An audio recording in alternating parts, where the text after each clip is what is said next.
Hello, I'm Gemma and this is Non-Fic Books, and today I have a review video for you, and that is Ladies of the Grand Tour by Brian Dolan.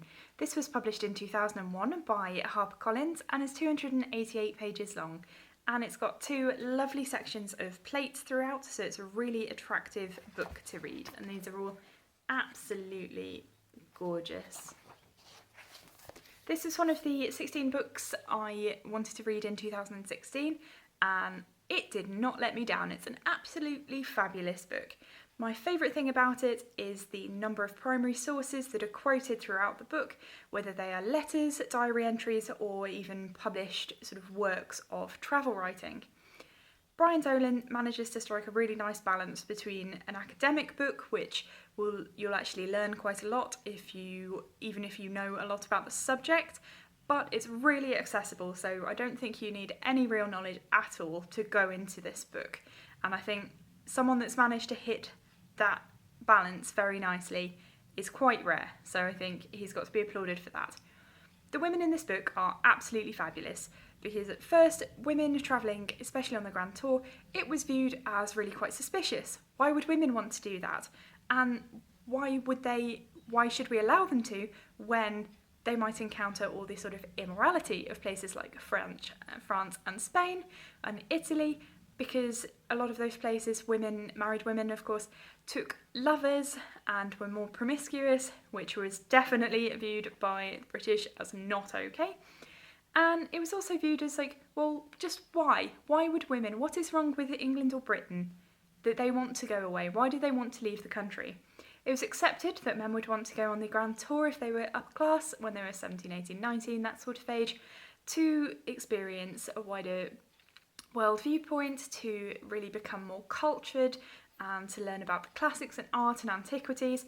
But why would women want to do that? They've got this small little domestic sphere, they don't need to be cultured. And it was really viewed as sort of very suspicious and worrying that women were starting to want to do this.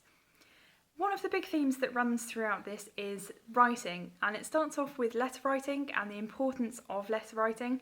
Throughout the 18th century, letter writing was definitely still a very female art, and it was expected that while on these trips you would write home a lot to friends or family, and these letters weren't just a private letter between one person and a traveller, but it would be from the traveller and it would be addressed to a particular person, but then it would be known that it would be read by a number of other people to sort of share your experiences and stories with a group of your friends and family. Then, as it sort of went further on, people started to realise that actually the women had something to say that was a bit different from the men, more observant about certainly the women in different cultures, the costumes, some of the more local traditions, rather than the grand political sweeping statements that the men would quite often make. And eventually people began publishing these travel writings.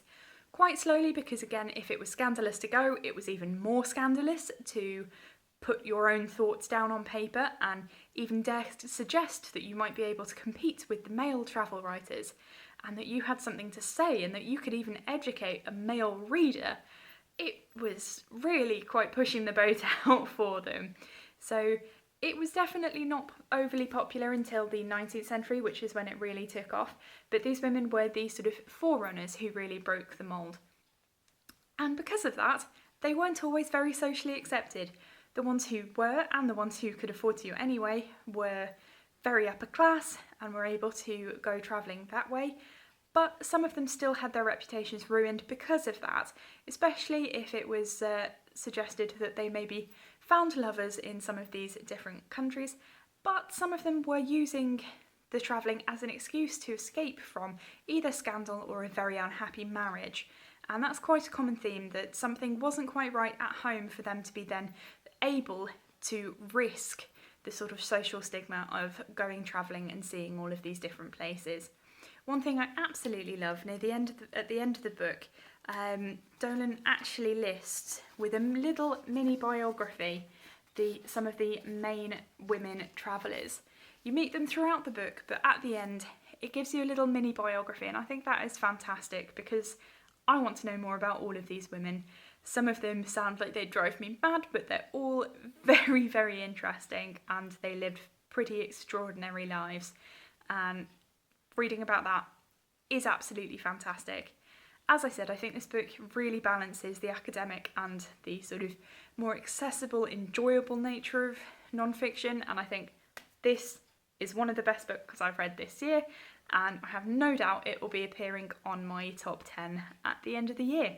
If you're interested in this subject from an academic point of view, or if you just think the book sounds interesting, I think it will be for you, because I don't think you either need tons of academic knowledge to actually get that much out of it, but I still think if you did have a lot of academic knowledge, you'd also get quite a lot out of it. Overall, absolutely fabulous, and I highly suggest you read this book. Any questions or comments, leave them down below, and I'll speak to you soon. Bye!